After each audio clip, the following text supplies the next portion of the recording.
레위기 14장 54에서 57절입니다. 이는 각종 나병 환부에 대한 규례니 곧 옴과 의복과 가옥의 나병과 돋는 것과 뾰루지와 색점이 어느 때는 부정하고 어느 때는 정함을 가르치는 것이니 나병의 규례가 이러하니라.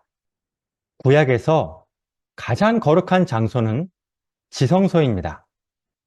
그 다음이 회막이고 그 다음이 진영입니다.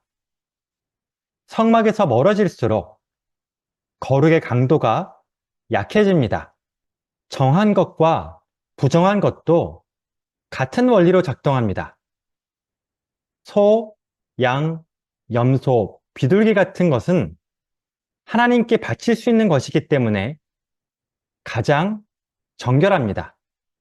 나머지 동물은 정한 동물과 부정한 동물로 나뉩니다.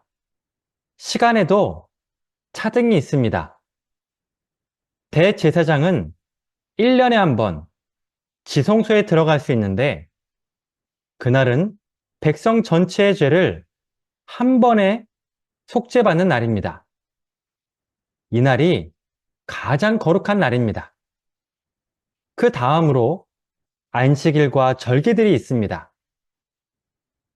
그렇다고 해서 나머지 날들이 부정하다는 뜻은 아닙니다. 거룩의 강도가 다르다는 뜻입니다. 즉, 인간이 하나님과 가장 밀접한 관계를 맺고 있을 때, 그때가 가장 거룩합니다. 21세기 기독교인들은 거룩의 영역을 협소하게 만들어버렸습니다. 인간의 영혼만 거룩해지면 된다는 생각입니다. 이런 생각은 성경적인 사고방식이 아닙니다. 거룩의 영역은 삶 전체입니다. 예를 들어 어떤 분이 교회 생활은 참 잘하시는데 삶의 질서는 엉망인 경우가 있습니다. 이런 분이 계신다면 생각을 바꿔야 합니다. 신앙의 영역은 삶 전체입니다. 레위기에 보면 이 거룩의 영역이 매우 구체적이라는 것을 알 수 있습니다. 우리가 매일 입고 있는 옷, 매일 먹고 자는 집도 거룩의 대상입니다. 몸에 곰팡이균이 생기면 부정해지는 것처럼 옷과 집에 곰팡이가 생기면 부정해집니다. 이런 것들은 진 밖으로 추방합니다. 사람도 마찬가지입니다. 나병으로 부정해진 사람은 진 밖으로 추방합니다. 차이가 있다면 사람은 회복할 수 있고 회복된 사람은 다시 진 안으로 들어올 수 있다는 점입니다. 이렇게 부정한 사람은 세 단계를 걸쳐 거룩성을 회복합니다. 첫째, 완치 판결입니다. 제사장은 진 밖으로 나가서 피부병을 확인하고 완치 판결을 내립니다. 두 번째 단계는 정결의식입니다. 새 2마리를 가지고 오는데 한 마리는 죽여서 그 피를 질그릇에 받습니다. 피가 담겨진 질그릇에 백향목과 홍색실과 우슬초를 넣고 나머지 살아있는 새를 넣습니다. 그리고 나서 그 피를 찍어 나병 환자에게 7번 뿌립니다. 피 묻은 새는 풀어줍니다. 이렇게 정결의식이 끝나면 옷을 빨고 털을 밀고 목욕을 합니다. 마지막 단계는 제사입니다. 정결의식이 끝나면 진 밖에서 진 안으로 들어갈 수 있습니다.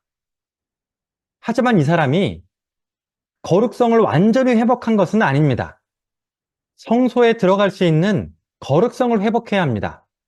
완치된 사람은 8일째 되는 날 다시 옷을 빨고 털을 밀고 목욕을 한 뒤 제사를 드립니다.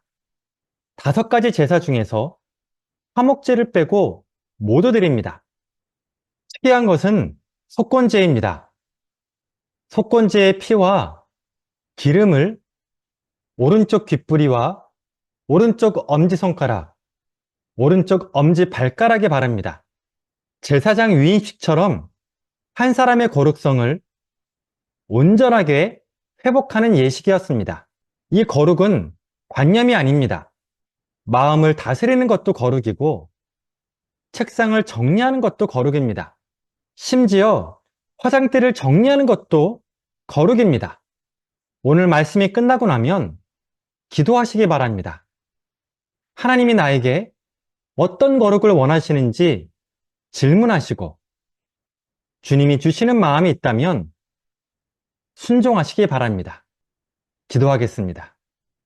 하나님 아버지, 아버지는 질서의 하나님입니다. 제 삶의 모든 영역에서 하나님의 성품을 드러내어 주옵소서. 혼란스러운 것들이 있습니다. 정리가 안 된 것들이 있습니다. 주님, 그 문제들을 주님이 친히 정리하여 주옵소서. 이를 통해 주님의 영광 받아주시고 주님의 살아계심을 고백하게 하여 주옵소서. 예수님의 이름으로 기도드립니다. 아멘.